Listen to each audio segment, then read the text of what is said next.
आज जब हम आजादी के 75 साल की तरफ बढ़ रहे हैं, आजादी के आंदोलन के एक पहलू को तो दुनिया के सामने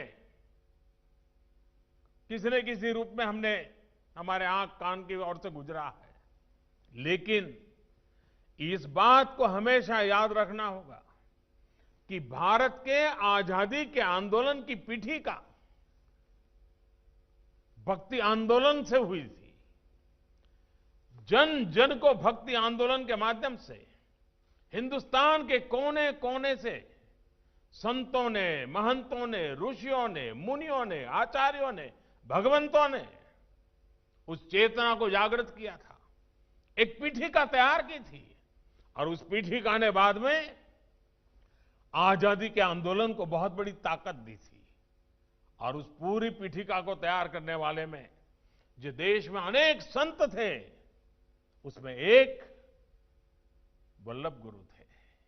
गुरु वल्लभ का बहुत बड़ा योगदान था, जिसने आजादी के आंदोलन की पीठिका तय की थी।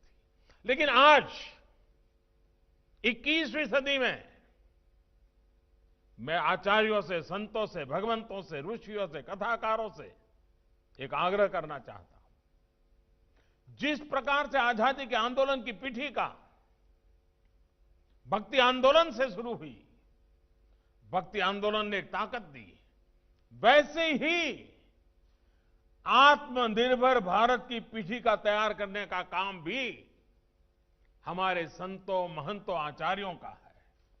आप जहां भी जाएं, जहां भी बोले, अपने शिष्य हो या संत जन हो, आपके मुंह से लगातार ये संदेश देश के हर व्यक्ति तक पहुंचते रहना चाहिए।